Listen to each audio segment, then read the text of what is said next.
All right, let's talk about something big. Leaving a long-term marriage for someone new. It's a fantasy a lot of people entertain, right? But what's the actual reality? In this explainer, we're going to strip away all the emotion and take a hard look at the practical, and yeah, often harsh realities that are so easy to ignore when you're caught up in the moment.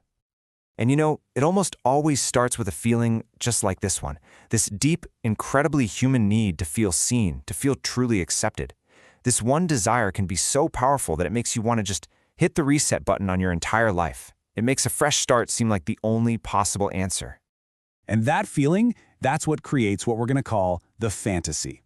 It's this powerful belief that a new person automatically means a whole new life. You know, a clean break, where all the frustrations, all the baggage of your past just vanishes. But as you can probably guess, the reality is rarely that simple. So to really get why this fantasy is so powerful, we need to look at the context.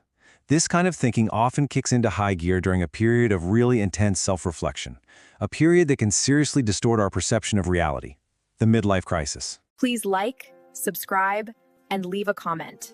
You are doing important work. And what's really interesting is that the source material is surprisingly specific about this. It actually pinpoints a key window of vulnerability.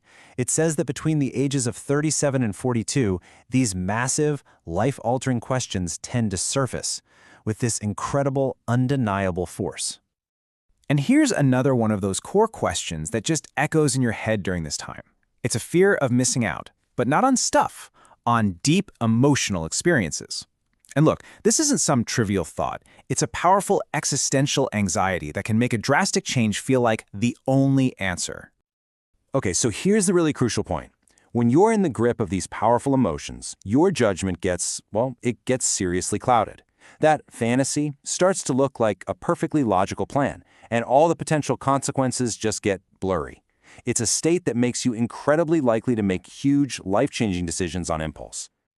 And that right there brings us to the central reality check of this whole thing, a concept the source calls a new life plus old. And trust me, this is the idea that completely shatters the fantasy of a clean slate. Yeah, this slide just lays it all out, doesn't it? On one side, you've got the myth, a clean slate, total freedom, starting fresh. But then you've got the reality, a complicated merger. You aren't starting over, you're trying to merge a brand new, complex relationship with all the inescapable responsibilities of your past. Seriously, just let that sink in for a second, because this might be the most important takeaway of all. You are not replacing one life with another. You are bolting a new, unfamiliar structure onto the foundation of your old one. And that old foundation, with all its history and obligations, is absolutely still there. And what does that old life include? Well, these are the non-negotiables. Your role as a father, that doesn't end. That means scheduled time with your kids. It means actively participating in their lives. And yes, it means necessary, ongoing communication with your ex-wife about everything involving your children. These things do not go away. Okay, so that leads to the next absolutely critical factor in this equation, and honestly, it's one that people completely underestimate. This isn't just about you. The big question becomes, will your new partner be able to cope with the reality of your old life? I mean, really think about it. The romance of an affair is one thing. The reality of you leaving every other weekend or for Tuesday night dinners with your kids is something else entirely. Is she genuinely prepared for your time and your attention to be permanently divided?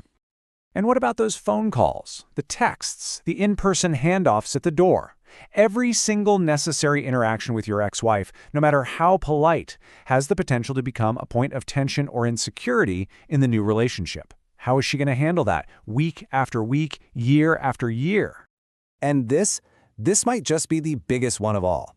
Is she ready to not just tolerate your child, but to truly accept them into her life? And this gets exponentially more complicated if she has children of her own. Blending families is an incredibly delicate process that the initial fantasy almost never accounts for. Because it's not just emotional, it's logistical. We're talking about the nitty-gritty. Think about custody arrangements where your child might be living with you half the time. Think about parent-teacher conferences, graduations, holidays, all the places where your ex-wife and new partner will inevitably have to be in the same room. These are real, unavoidable situations. So, as we start to wrap this up, look, the goal here isn't to pass judgment. Not at all. It's really to encourage a pause, a moment for some clear-headed reflection. It's about pushing past the fantasy and looking at the whole entire picture. Let's just say it one more time so it's perfectly clear. There is no clean slate. Period. Leaving does not erase your history or your duties. Your responsibilities, especially to your children, are permanent fixtures in your life, and they will be central to any new life you try to build. And that leaves us with the final, tough question you absolutely have to ask yourself. It's not about whether you want a new life. It's about whether that beautiful dream you're chasing has been built to withstand the undeniable, unshakable reality of the life you already have. Please like, subscribe, and leave a comment. If you want to overcome betrayal, break toxic cycles, take control of your relationship choices, read How to Deal with a Love Triangle. The link is below the video.